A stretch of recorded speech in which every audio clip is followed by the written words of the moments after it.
Ahoj, dnes by som vám chcel predstaviť čínsku novinku, je to Ulefone Armor.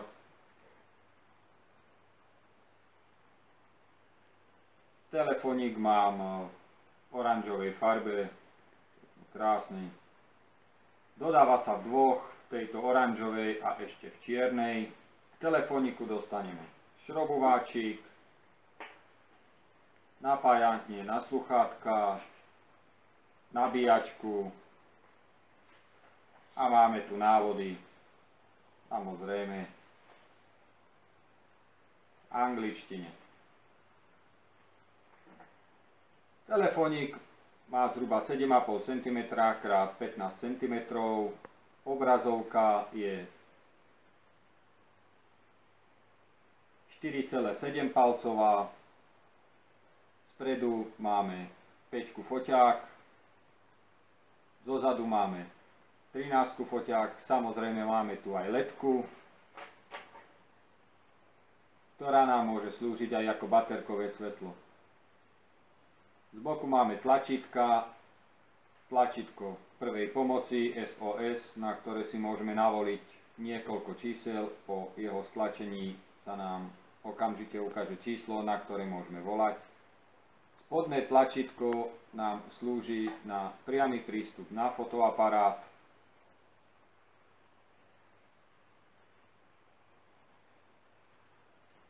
A z boku máme ďalšie dve tlačítka, ktorými si môžeme pridávať, uberať zvuk, jas, dla libosti. Na spodu máme klasické 3 tlačítka, domov, naspäť. Samozrejme, týmto telefónikom nemusíme ovládať len tieto 3 tlačítka. Dá sa to ovládať aj ťuknutím na spodnú časť obrazovky, ktorá nám tieto 3 ťuknutia nám automaticky nahrádzajú tieto 3 tlačítka.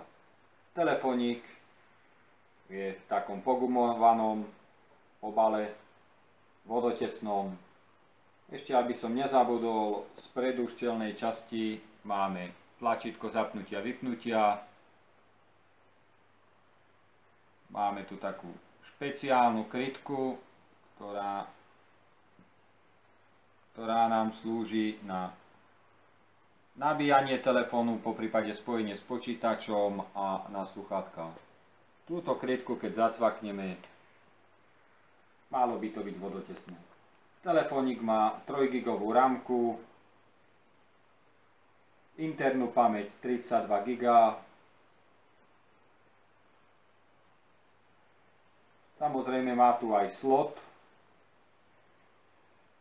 na SD kartu, ktorá môže ísť až do nejakých 120-125.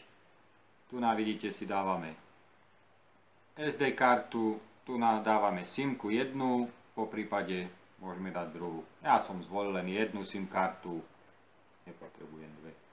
Krytka, 2 šrobiky. Krytka je samozrejme vodotesná, má tu takú ochrannú gumičku, takže keď ten telefónik zašrobujem, sa zacvakne, daným šrobovačikom zašrobujem. Malo by to držať. Či sú to reproduktory, krytky, všetko by malo byť vodotesné, telefónik je dokonca IP68. Skúšal som ho v akváriu, fungoval bez problémov. Takže tak. S telefónikom som zatiaľ spokojný, nemám s ním žiadne problémy. V telefóniku sú nainštalované len základné aplikácie na funkčnosť telefónu. Není tu na nič navyše, takže človek si už doinštaluje, čo potrebuje. Môžeme si vyskúšať telefónik aj v akváriu.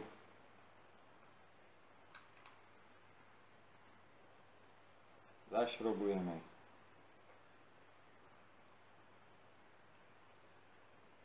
Takže máme tu telefónik, máme tu akvárko. Môžeme to vyskúšať. Dáme si treba fotoaparát a môžeme sa pozrieť, ako nám to Fotí pod vodou. Krásne, nádherne. Niečo si nastavíme. Takto.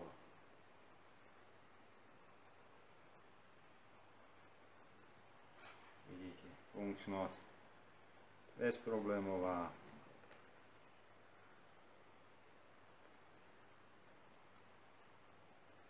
Takže asi toľko. Vidíme, že telefónik nám funguje. Okamžite, ako vyťahneme z vody, samozrejme tá funkčnosť tam je.